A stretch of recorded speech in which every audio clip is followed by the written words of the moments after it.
రామారావు గారు చిన్న డౌట్ అండి, అంటే సరే ఇప్పుడంటే ప్రతిపక్ష హోదా నేత హోదా ఇవ్వలేదు కాబట్టి రాలేదు, భవిష్యత్ 5 సంవత్సరాలు కూడా ఇవ్వకపోతే, సరే భవిష్యత్తు 4 సంవత్సరాలు కూడా ఇవ్వకపోతే అది ప్రజలు నిర్దేశిస్తారండి. ఇక్కడ ఒక అంశం అండి, ఇక్కడ 2 అంశాలు గమనించాలి మీరు. ఒకటి శాసనసభ, రెండోది శాసనమండలి. శాసనమండలికి వెళ్తున్నారు కదండి వైఎస్ఆర్ కాంగ్రెస్ పార్టీ ప్రతినిధులందరూ కూడా శాసనమండలికి వెళ్తున్నారు. ఇక్కడ ఏమంటే స్పీకర్ గారు దుర్మార్గంగా వ్యవహరిస్తున్నటువంటి తీరును ఎండగట్టడం కోసం ప్రొటెస్ట్ చేస్తున్నారు, ఇది గమనించాలి. అట్లాగే ఈ దొంగతనం చేశారు, దొంగతనంగా సంతకాలు పెట్టారనే విధానం కూడా నేను క్లారిటీ ఇస్తున్నా.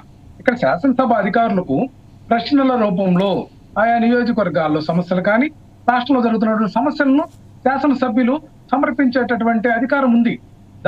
దాని ప్రకారంగా ఆ యొక్క ఏదైతే ఆ క్వశ్చన్స్ లేకపోతే ఆ అంశాల సమాచారాన్ని అసెంబ్లీకి నివేదించి సంతకం పెట్టినటువంటి దాన్ని వీళ్ళు దొంగ సంతకాలు అంటున్నారు. అసలు నిజంగా దొంగతనం ఎవరు చేశారండి ఈ రాష్ట్రంలో తీసుకుంటే రాజకీయాల్ని? ఏదైతే 95 సంవత్సరంలో చూసాం మనం, చంద్రబాబు నాయుడు గారు వైస్రాయ్ హోటల్లో ఎమ్మెల్యేలను దొంగిలించి పెట్టి ఆ రోజు ఎన్టీఆర్ నే సాక్షాత్తు తెలుగుదేశం పార్టీ అధ్యక్షుడిని దొంగతనం చేశారు, అధ్యక్షుడికి వెన్నుపోటు కొట్టారు, తెలుగుదేశం పార్టీని దొంగతనం చేశారు. అట్లా ఇంకొక అంశం అండి, ఇక్కడ 23 మంది శాసనసభ్యుల్ని సబ్జెక్ట్ డివేట్ మాట్లాడద్దు, ఎప్పుడు సబ్జెక్ట్ డివేట్ చేస్తా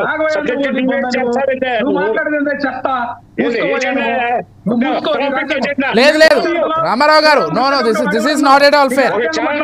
లేదు లేదు, కొంత సంస్కారంగా మాట్లాడితే బాగుంటుంది. చర్చ ఇప్పటి వరకు చాలా చక్కగా జరిగింది. సమాధానం లేదు లేదు వద్దు రామారావు గారు, ఇటువంటి వ్యాఖ్యలు వద్దు దయచేసి.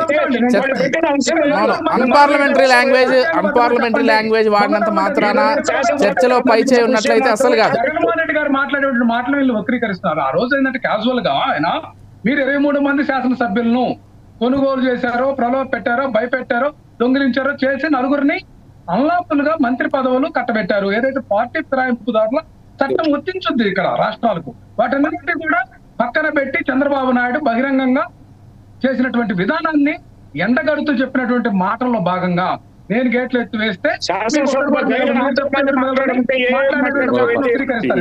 అట్లా ఒక అంశం గుర్తించుకోండి.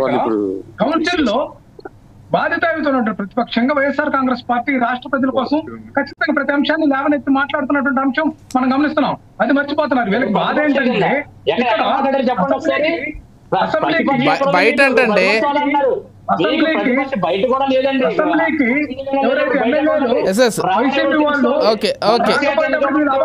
రైట్ రామారావు గారు ఒక్క నిమిషం.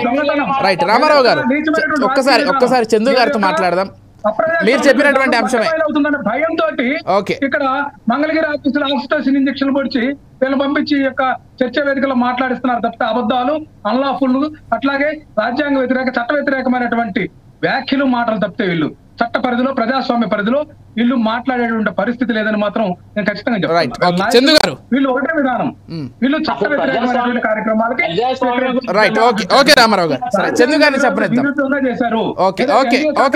అని చెప్పి ఒక్క హామీ కూడా అమలు చేయకుండా సూపర్ 6 లో విఫలమయ్యి ఈ యొక్క చర్చని మీడియాని పక్కదారి పట్టించే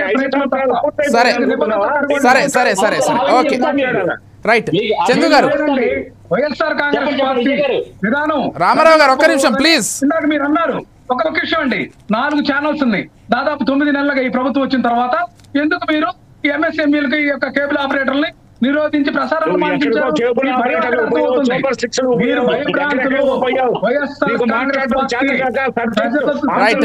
రైట్ రామారావు గారు.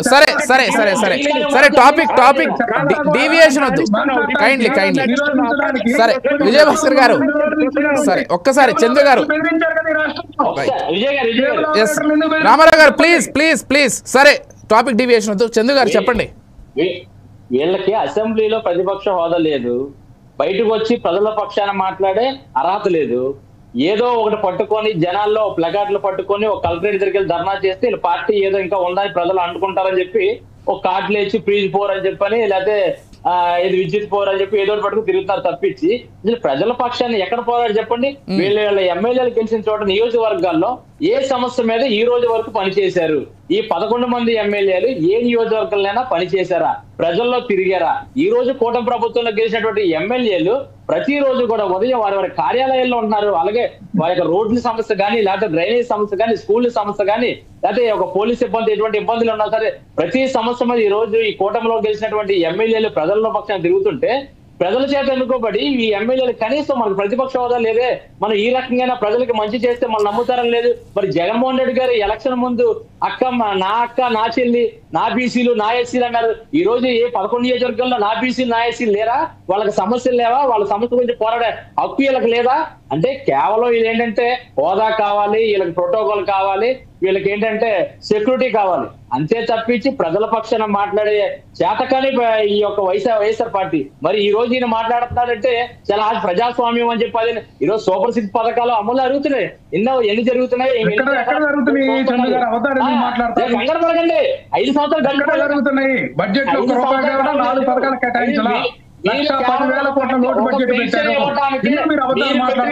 పెన్షన్ ఇవ్వడానికి 5 సంవత్సరాలు పట్టింది. మరి మీ పథకాలన్నీ ఇంకా 9 నెలలకే మీకు పూర్చాలా? కంగారు పడకండి.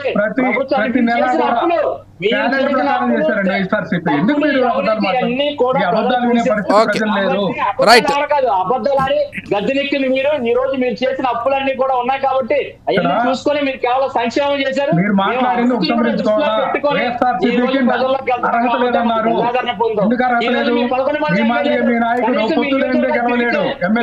చెప్పు తీసుకొట్టే పరిస్థితి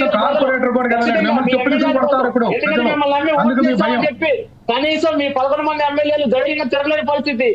ఎందుకు మాట్లాడతారు మీరు? మళ్ళీ ఏమనంటే మీ ఇన్ఛార్జీలు పని చేస్తున్నారు. ఏంటి పని చేసేది? మీరు అక్కడ తప్పుంటే అడగండి. మీ సమస్యలు ఇన్ఛార్జీలు ఎమ్మెల్యేల హక్కులను కాలు రాస్తున్నారు అనేది మీరు అర్థం చేసుకోవాలి. అరగంట క్రితం మాట్లాడిందని మీరు 10 క్రితం మాట్లాడిందని వక్రీకరించే పరిస్థితి మీరు దిగజారి మాట్లాడదు దయచేసి. ఇవన్నీ కప్పిపుచ్చుకోవడానికి ఏదేదో మాట్లాడకండి రామారావు గారు. మీలాగా ప్యాకేజ్ పార్టీ కాదు మాది, మీలాగా టోల్గేట్ పార్టీ కాదు మాది. మా నాయకుడు సత్యుడు ప్రజలకిచ్చినటువంటి ప్రతి హామీ మీద దమ్ము లేదు. మీ కోర్టు నేతలు ఒక కన్నా ఉందా? చెప్పండి. ఓకే చంద్ర గారు, ఒక్కసారి విజయభాస్కర్ గారితో మాట్లాడదాం. రామారావు గారు కైండ్లీ ఒక్క నిమిషం, మళ్ళీ మీరు మాట్లాడొచ్చు, మీకు సమయం ఇస్తా. విజయభాస్కర్ గారు రైట్. ఓకే విజయభాస్కర్ గారు, నేను చివరిగా ఏం చెప్తున్నానంటే ఈ 11 అసెంబ్లీ నియోజకవర్గాల ప్రజలు వెంటనే నిరసన ప్రదర్శనలు నిర్వహించాలా. మా నియోజకవర్గ సమస్యలు మీరు ప్రస్తావించట్లేదు. మేము మిమ్మల్ని ఎన్నుకున్నాం నమ్మి, మా నమ్మకాన్ని ఒమ్ము చేశారు.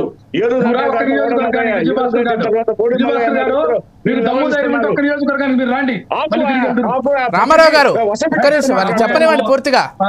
రామారావు గారు వారు చెప్పనివ్వండి, మీకు సమయం కేటాయిస్తా చివరిలో. రామారావు గారు నువ్వెందుకు మాట్లాడతావు వ్యక్తిగతంగా? రామారావు గారు దుర్మార్గం.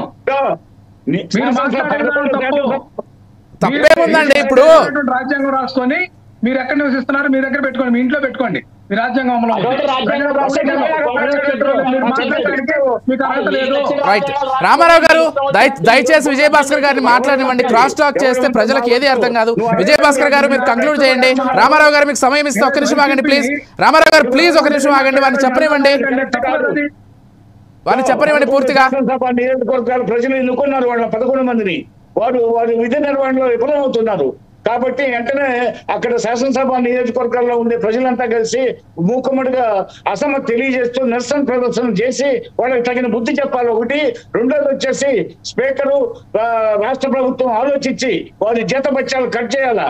వీరుంటే వాళ్ళని డిస్క్వాలిఫై చేసేదానికి ఎన్నికల సంఘాన్ని సిఫార్సు చేయాల్సిందిగా నేను ఈ సందర్భంగా కోరుతా ఉన్నాను. ముఖ్యంగా నిరసన ప్రదర్శన ద్వారా ప్రజలు వారికి బుద్ధి చెప్పాలా, వారిని నిలదీయాలా, వారి సమస్యలు ఎలా పరిష్కారం అవుతాయి అక్కడ.